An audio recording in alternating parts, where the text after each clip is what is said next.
day everyone, and welcome back to DepEd TV. I am Teacher Joshua, and I will be your guide in sharpening your skills and enhancing your minds in order to face the challenges in Grade 8 Mathematics. So ready your self-learning module, your paper, and pens with you. Let us have a wonderful day of simplifying rational algebraic expressions. Last episode, we talked about rational algebraic expressions.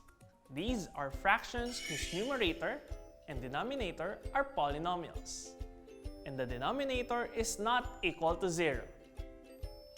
Furthermore, we can identify values of the known variable that will make the rational expression undefined. We find the excluded values by equating the denominator to 0 and solving for the unknown values. Look at this figure. It is a pizza. It is divided into 8 slices. What if someone took 2 slices of pizza? How many are left? What fraction is given by this illustration? There are 6 slices left out of 8. Now, what do you remember about writing fractions? Fractions can be written in lowest terms or simplest form. And it can be expressed in lowest terms by dividing common factors in the numerator and the denominator. Can you factor 6 and 8? 6 is equal to 2 times 3, while 8 is equal to 2 times 2 times 2. We can see that there is one common factor, which is 2. We divide the common factors, and the result of 2 divided by 2 is just 1. So we are left with 3 over 2 times 2, or simplifying, 3/4. And since the rational algebraic expression is a fraction, we can also simplify it with the help of factoring. Simplify the expression 28x cubed over 7x raised to 4. What can you say about this expression? The numerator and the denominator are both monomials or only has one term. So how can we simplify these rational expressions? We can use prime factorization to simplify this expression. For the numerator, the prime factors of 28 are 2 times 2 times 7. And since x is raised to the power of 3, it can be written as x times x times x. How about the denominator? 7 is already a prime number, so we write it down. How about x raised to 4? Just like the numerator, we write x as factors by the number indicated by the exponent. What did you notice? We can see that there are common factors in the numerator and the denominator. And when we divide common factors, the result will be 1. Lastly, we multiply what is left, 2 times 2, which is 4, and write the denominator x. Hence, the expression can be simplified as 4 over x.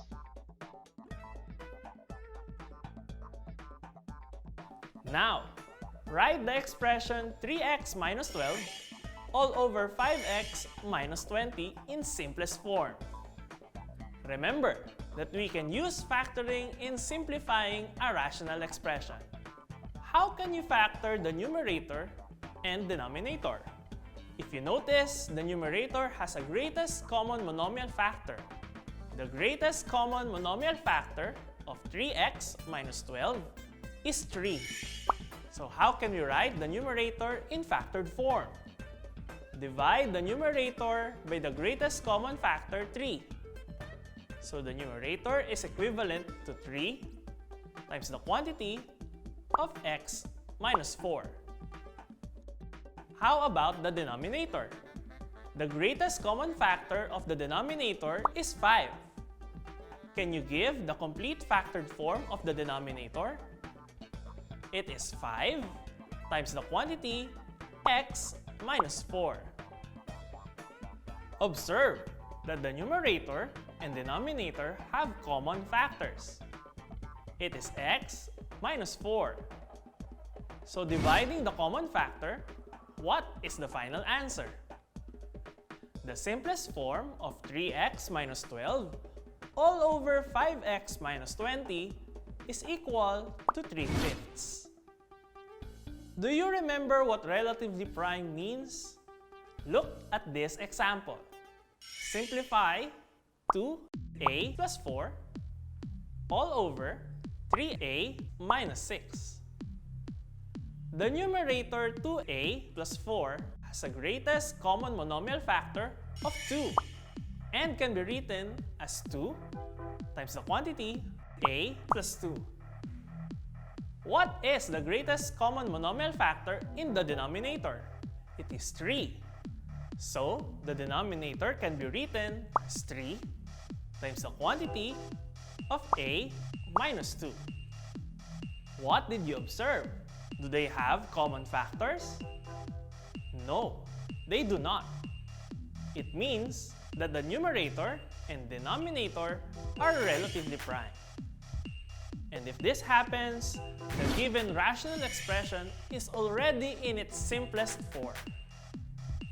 Do you know who this is? This is Albert Einstein. He is a renowned scientist, known for his contributions in physics and mathematics. His famous works include the theory of relativity and the equation E is equal to mc squared, which describes the relation of the kinetic energy E equal to m, the mass of an object, multiplied by the square of c, the speed of light.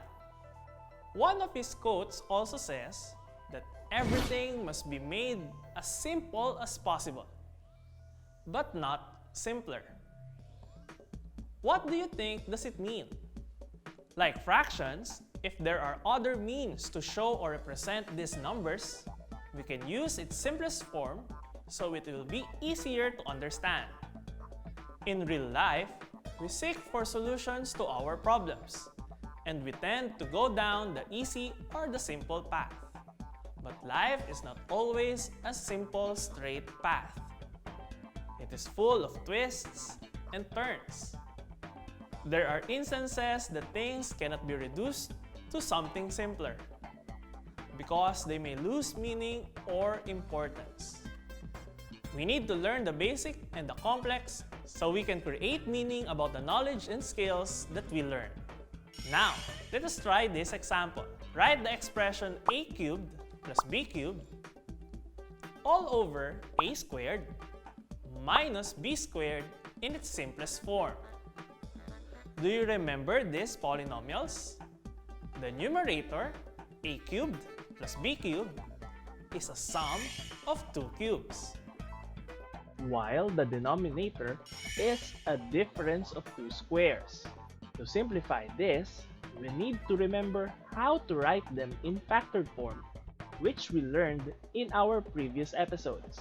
Can you give me their factored forms?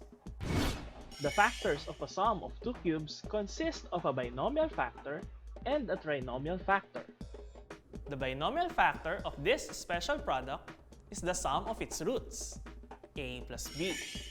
What about its trinomial factor? It is the square of the first term, a squared. Then, what is the next operation? This should be opposite the sign of the binomial factor. Hence, it is a minus. Then, the product of the terms, a times b, is ab. The last sign is always positive or a plus sign. And the last term of the trinomial is b squared. How about the denominator? This is a difference of 2 squares. So what is its factored form? A squared minus B squared can be expressed as the product of A plus B and A minus B. We can divide A plus B. So what is the final answer? A cubed plus B cubed all over A squared minus B squared in simplest form is A squared minus AB plus B squared all over A minus B. If you find the examples difficult, I suggest that you review our lessons in factoring. Mastering that skill will make simplifying rational algebraic expressions easy and, well, simple. Let us have x squared minus 6x plus 9 all over x squared minus 8x plus 15. To simplify the rational expression, we need to factor the numerator and denominator. What type of polynomial is in the numerator? Observe, the first and last terms are perfect squares of x and 3 respectively. Next, 2 times x times 3 is 6x, which is equal to the middle term. Hence, this is a perfect square trinomial. Since the middle term of the trinomial is negative, we write the factor as the square of x minus 3. How about the denominator? Is the denominator a perfect square? No, it is not, since the last term 15 is not a perfect square. Hence, this is a general trinomial. We will multiply the first and last terms, x squared and positive 15. We will get positive 15x squared. Can you think of factors of 15x squared whose sum is negative 8x? The factors must be negative 3x and negative 5x. So, the denominator will become the quantity of x minus 3 times the quantity of x minus 5. What can you concur? Since the square of x minus 3 is just x minus 3 multiplied by itself, we can divide the common factors. So what will be the simplest form of x squared minus 6x plus 9 all over x squared minus 8x plus 15? The final answer will be x minus 3 all over x minus 5. And that's it for today. We have written rational algebraic expressions in their simplest form. Now let us have a recap. Rational algebraic expressions are fractions whose numerator and denominator are polynomials. And like fractions, they can also be simplified. To simplify a rational algebraic expression, first, we write the numerator and denominator in factored form. Then we divide common factors. If there are remaining factors, we multiply them. And if the numerator and denominator are relatively prime, the rational expression is already simplified. Now that we have finished the lesson, it is important to evaluate and see what you have learned. Ready your paper and pen and analyze each question carefully. I will give you 5 seconds to answer each item. You should also solve the problem with me as I guide you along the way.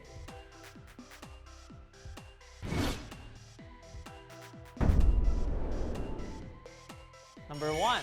Which of the following fractions is expressed in simplified form? Is it A, 2/4, B, 4/12, or C, 5/16?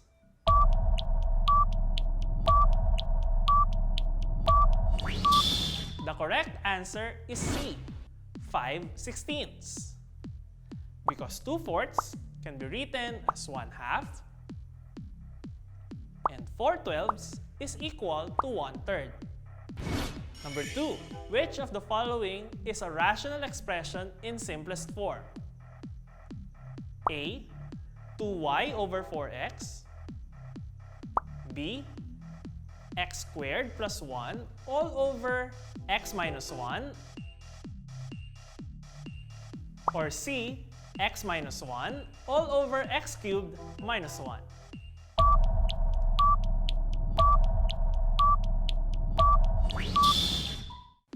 For a rational expression be in its simplest form, the numerator and denominator should be relatively prime.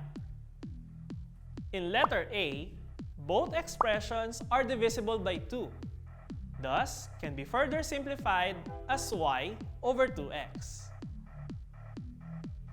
For letter C, the denominator is a difference of 2 cubes.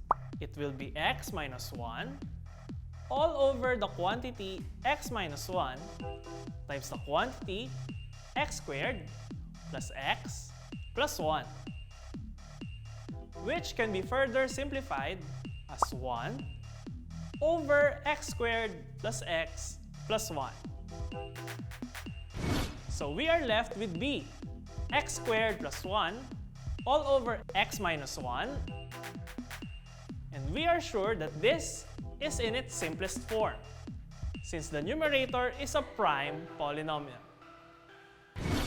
Number 3, which of the following is equivalent to 7 minus x all over x minus 7? Is it A, 1, B, 0, or C, negative 1?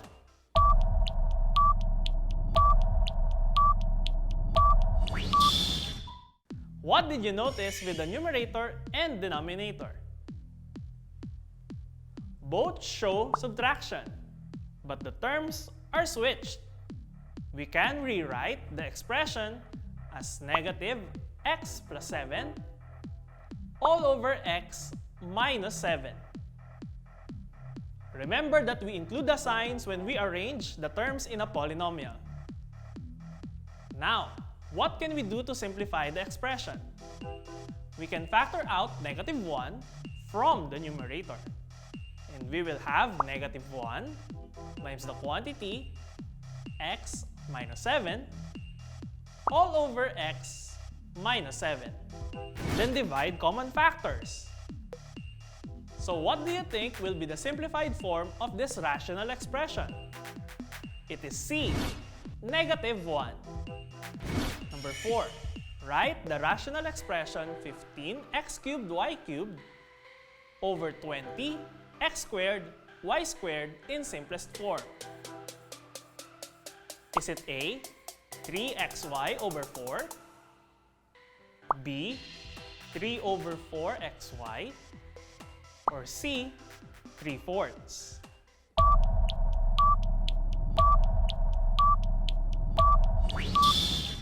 To simplify this expression, we can factor the greatest common factor. What do you think is it? The greatest common factor of the numerator and denominator is 5x squared y squared. And the other factors of the numerator and denominator are 3xy and 4 respectively. So what is our final answer? Dividing the common factors, the final answer is 3xy over 4. So it is letter A. Last item, number 5. Which of the following is the simplest form of 4x plus 12 all over x squared minus 4x minus 21? Is it A, x minus 7 all over 4, B, 4 over x minus 7, or C, 4 over x plus 7?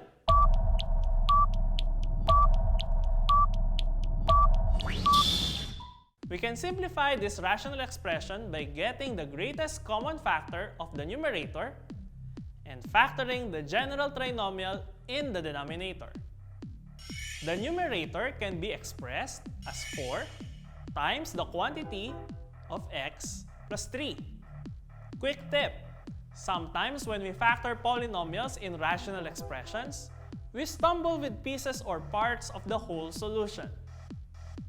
Since the denominator is a general trinomial, a prospect factor in this is the expression x plus 3 from the numerator. So what could be the other factor of x squared minus 4x minus 21? What are factors of negative 21 such that their sum is negative 4?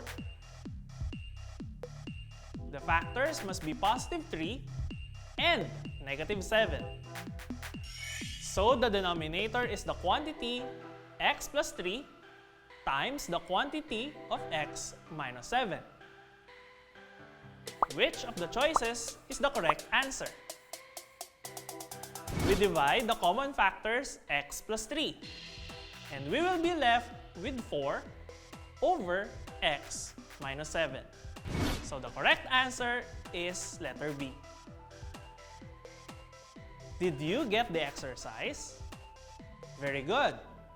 If not, I suggest that you review factoring and keep on polishing your skills with the examples and assessment found on your self-learning module. Remember that in mathematics, practice makes you better.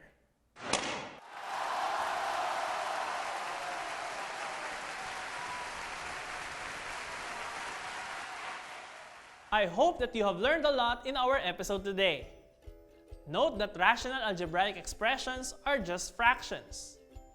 You must focus on patterns you have observed and the process in simplifying the expressions. With hard work and determination, I believe that you can ace any lesson in mathematics. For our next episode, we will perform multiplication and division on rational algebraic expressions. Remember, math is not only about numbers and operations. It is an exercise for our minds for us to be critical, logical, and responsible thinkers. Again, this is Teacher Joshua reminding you to keep safe, have a nice day, and see you next time.